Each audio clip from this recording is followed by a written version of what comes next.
Everyone, आज का हमारा टॉपिक है fine structure of gene. Fine structure of gene. तो सबसे पहला नंबर में हमें ये जानना ज़रूरी है कि जीन क्या होता है, डीएनए क्या होता है, क्रोमोसोम क्या होता है, कौन कहाँ स्थित होता है।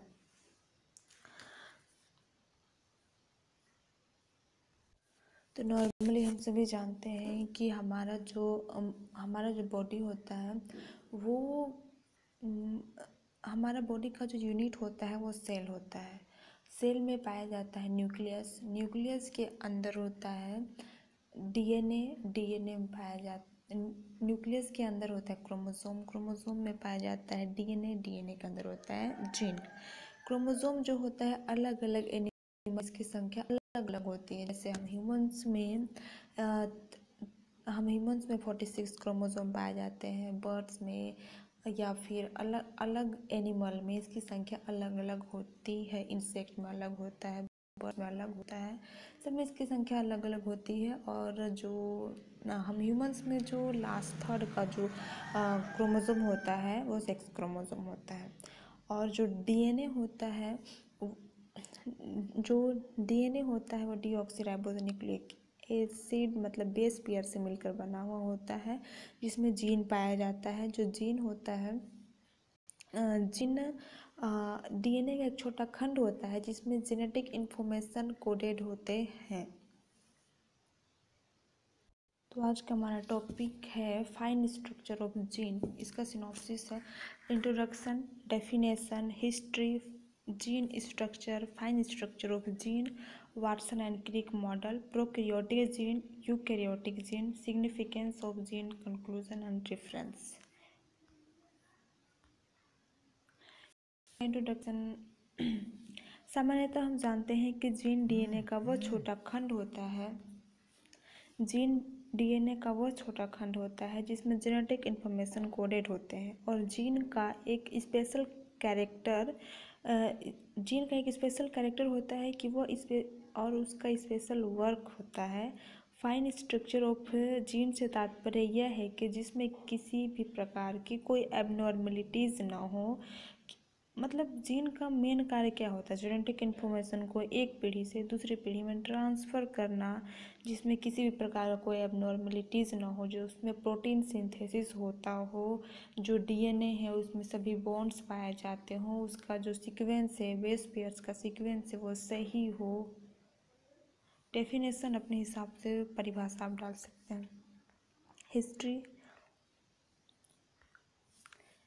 3-4 हिस्ट्री काफ़ी होता है, अपने हिसाब से चूज़ कर लीजिएगा। जीन स्ट्रक्चर ऑफ जीन को 1962 में साइमर-बेंजर ने प्रस्तावित किया था, जो हिस्ट्री में पीछे है। और जीन का फाइन स्ट्रक्चर वो स्ट्रक्चर होता है जिसमें किसी भी प्रकार की कोई एबनॉर्मलिटीज़ ना हो, अर्थात जो एक्टिव पार्ट हो, जिसमें बिना किसी रुकावट के प्रोटीन सिंथेसिस होता हो और जो वंशानुगत लक्षण को एक पीढ़ी से दूसरी पीढ़ी में ट्रांसफ़र करता हो। और डीएनए स्ट्रक्चर में प्रत्येक न्यूक्लियोटाइड में एक फॉस्फेट ग्रुप, शुगर ग्रुप और नाइट्रोजन बेस होता है, जिसमें होता है adenine, guanine, cytosine and thymine. और डीएनए के डबल हेलिक्स स्ट्रक्चर में 2 प्रकार के बॉन्ड पाए जाते हैं, पहला हाइड्रोजन बॉन्ड और दूसरा कोवैलेंट बॉन्ड।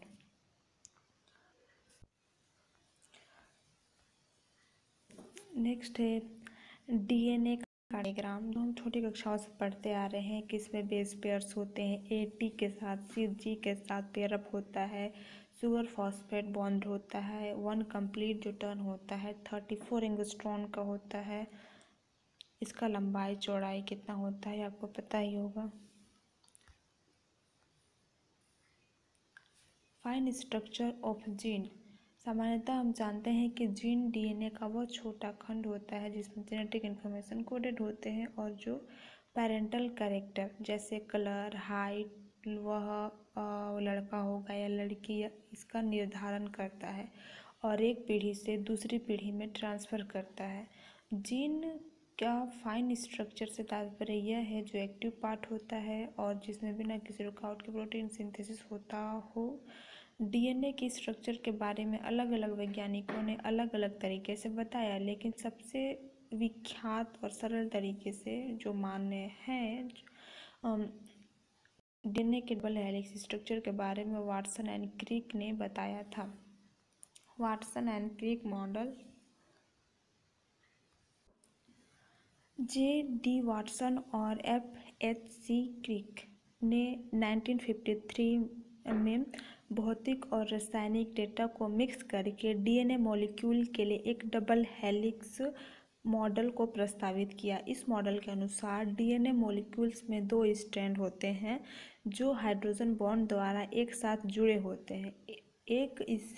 एक स्ट्रैंड पर हर स्टेप में प्यूरीन बेस का न्यूक्लियोटाइड होता है जो कि पिरिमिडिन्स बेस के साथ अल्टरनेटिव होते हैं। इस प्रकार डीएनए मॉलिक्यूल्स का एक स्ट्रैंड 4 न्यूक्लियोटाइड का एक पॉलीमर होता है जो आपस में मिलकर डबल हेलिक्स बनाती हैं और हाइड्रोजन बॉन्ड ए को डबल बॉन्ड के साथ और मतलब एडेनिन को डबल बॉन्ड के साथ और थायमिन से और गुआनिन को ट्रिपल हाइड्रोजन बॉन्ड के साथ साइटोसिन से जोड़ता है। हालांकि बॉन्डिंग का सीक्वेंस ऐसा होता है कि एक स्ट्रैंड पर प्रत्येक ATGC के साथ दूसरे स्ट्रैंड पर TACG होगा, अर्थात एक चेन का न्यूक्लियोटाइड का सीक्वेंस दूसरे चेन पर न्यूक्लियोटाइड के सीक्वेंस के फोटोकॉपी होता है, मतलब उसका डुप्लीकेट होता है। दैट मीन्स डीएनए 2 पॉलीन्यूक्लियोटाइड श्रृंखला का बना होता है जो एक दूसरे के समांतर लेकिन विपरीत दिशा में होते हैं तथा दोनों श्रृंखलाओं के नाइट्रोजनी क्षारक हाइड्रोजन बॉन्ड के थ्रू जुड़े होते हैं और डीएनए के एक कुंडलन की लंबाई 34 एंगस्ट्रॉन तथा चौड़ाई 20 एंगस्ट्रॉन होता है। एडेनिन थायमिन के साथ तथा गुआनिन साइटोसिन के साथ जुड़ती है और एक चेन पर न्यूक्लियोटाइड का सीक्वेंस दूसरे चेन पर न्यूक्लियोटाइड सीक्वेंस का फोटोकॉपी होता है। Okay. DNA Watson and Crick का डीएनए मॉडल का डायग्राम।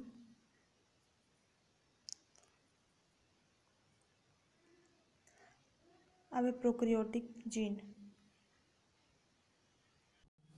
सबसे पहले तो हम ये समझें कि प्रोकैरियोटिक जीन क्या होता है, प्रोकैरियोटिक जीव क्या होते हैं। तो प्रोकैरियोटिक सेल वो सेल होता है जिसमें वेल डेवलप न्यूक्लियस नहीं पाया जाता, जिसमें mitochondria, lysosome, Golgi body, endoplasmic reticulum absent होते हैं तथा आरएनए एकल सूत्र के रूप में होता है, डीएनए एकल सूत्र के रूप में होता है तथा सर्कुलर होता है और जीन डीएनए का एक छोटा खंड होता है जिसमें जेनेटिक इन्फॉर्मेशन कोडेड होते हैं। प्रोकैरियोटिक जीन 3 भागों से मिलकर बना होता है। पहला है प्रमोटर रीजन, दूसरा आरएनए कोडिंग सीक्वेंस, तीसरा टर्मिनेटर रीजन। प्रोकैरियोटिक रीजन यह सीक्वेंस के ऊपर स्थित होता है जो आरएनए के लिए कोडेड होता है। यह वह साइट होता है जो आरएनए सिंथेसिस से पहले आरएनए पॉलीमरेज को इंटर करने देता है। प्रमोटर रीजन प्रतिलेखन स्टार्ट करने के लिए लोकेशन और डायरेक्शन प्रदान करता है। ये दोनों ट्रांसक्रिप्शन कारकों से पहचाने जाने वाले इम्पोर्टेंट प्रमोटर तत्व होते हैं। दूसरा है आरएनए कोडिंग सीक्वेंस। इसमें इंट्रॉन्स नहीं होते और यह बाईं ओर मौजूद किसी भी न्यूक्लियोटाइड को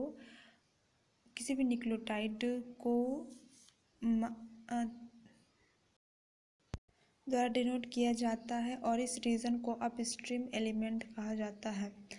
टर्मिनेटर रीजन यह रीजन डीएनए टेम्पलेट से ट्रांसक्रिप्शन को रोकने का सिग्नल देता है। तो यूकैरियोटिक तो कॉमन सी बात है कि यूकैरियोटिक जीन के बारे में जानने से पहले हम यूकैरियोटिक सेल के बारे में जानेंगे कि क्या है। आखिर यूकैरियोटिक सेल किस चिड़िया का नाम है, मतलब यूकैरियोटिक सेल क्या होता है।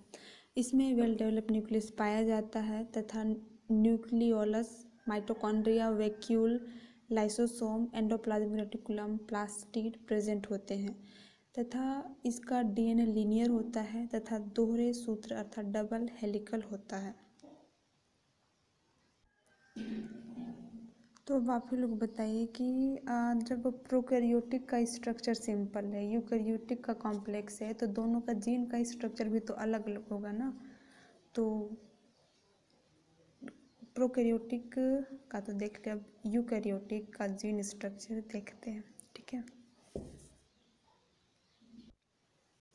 यूकैरियोटिक जीन प्रोकैरियोटिक जीन के कंपेयर में कॉम्प्लेक्स स्ट्रक्चर होता है। यूकैरियोटिक जीन निम्नलिखित क्षेत्रों से मिलकर बना होता है: exon, intron, promoter sequence, terminator sequence, upstream sequence, downstream sequence, enhancer and silencer. Exon, तो एक्सोन जीन का एक हिस्सा होता है जो आरएनए स्प्लाइसिंग द्वारा उत्पादित अंतिम परिपक्व आरएनए के एक हिस्से को इनकोड करता है। अर्थात एक जीन एक्सोन के साथ स्टार्ट होता है और एंड होता है। ठीक है, अब है इंट्रॉन। इंट्रॉन को पहली बार 1977 में स्वतंत्र रूप से फिलिप शॉप और रिचर्ड रॉबर्ट द्वारा खोजा गया। इंट्रॉन डीएनए या आरएनए मॉलिक्यूल्स का वह सेगमेंट होता है जो प्रोटीन के लिए कोड नहीं करता और जो जीन के सीक्वेंस को बाधित करता है। ओके, इंट्रॉन भले ही प्रोटीन के लिए कोडेड नहीं होता है, पर ऐसा नहीं कि इससे कुछ काम नहीं होता है, पर यह जो है सेलुलर एक्टिविटीज़ के लिए इम्पोर्टेंट होता है, बिना काम का ये नहीं होता। इंट्रॉन अल्टरनेटिव स्प्लाइसिंग में शामिल होने की अनुमति देता है, जिसकी वजह से एक ही जीन में विभिन्न प्रोटीन का सिंथेसिस होता है। अब है प्रमोटर। प्रमोटर डीएनए का एक रेगुलेटरी रीजन होता है, कोर प्रमोटर। यह ट्रांसक्रिप्शन साइट है जो आरएनए पॉलीमरेज के लिए बाइंडिंग साइट है तथा proximal promoter primary regulatory element होता है।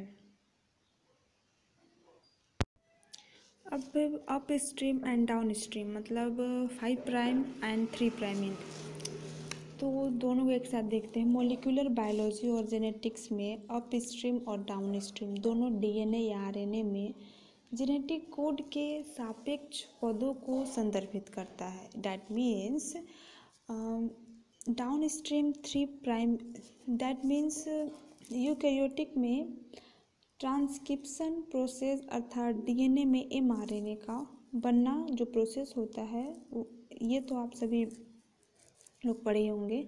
जहाँ से प्रोसेस स्टार्ट होता है उसे प्रमोटर रीजन या अपस्ट्रीम, और जब एमआरएनए बन जाता है तो जो टर्मिनेट होता है उस रीजन को डाउनस्ट्रीम या टर्मिनेशन कहते हैं। इनहेंसर, यह कुछ हजार पीपी अपस्ट्रीम तक एक जीन के ट्रांसक्रिप्शन को बढ़ाता है। साइलेंसर, यह पास के जीन एक्सप्रेशन को बंद कर देता है। प्रत्येक जीव में जीन की संख्या क्रोमोसोम की संख्या से अधिक होती है, इसलिए कई जीन प्रत्येक क्रोमोसोम पर स्थित होते हैं। जीन एक सिंगल लीनियर क्रम में मोतियों की तरह व्यवस्थित होता है। यदि जीन की स्थिति बदलती है तो स्वाभाविक सी बात है नेक्स्ट जनरेशन का कैरेक्टर भी बदल जाता है। जीन सेल डिवीजन के दौरान दोहराए जा सकते हैं।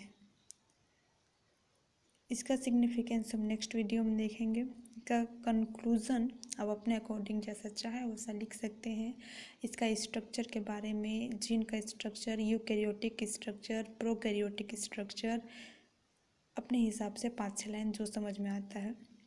उपयुक्त अध्ययन से निष्कर्ष निकाला जा सकता है कि डीएनए का वह खंड जिसमें अनुवांशिक और निहित होते हैं जीन कहलाते हैं, और फाइन स्ट्रक्चर ऑफ जीन से तात्पर्य यह है कि बिना किसी रुकावट के प्रोटीन सिंथेसिस होता हो, इसमें कोई एबनॉर्मलिटीज ना हो, वो फाइन स्ट्रक्चर ऑफ जीन कहलाएगा। इसका रेफरेंस अपने अकॉर्डिंग डाल लीजिएगा। तो I hope fine structure of gene के बारे में आपको समझ में आ गया होगा। और एमएससी जूलॉजी फर्स्ट या सेकेंड सेम में किसी भी के बारे में नोट्स बनाने में प्रॉब्लम अगर हो तो कमेंट करिएगा, मैं उस टॉपिक का नोट्स का वीडियो ज़रूर अपलोड करूँगी। तो कीप स्माइलिंग और अपने आप को ऐसा बनाइए कि लोग आपके जैसे बनना चाहें, क्योंकि हर इंसान यूनिक होता है। Thank you so much for watching this video.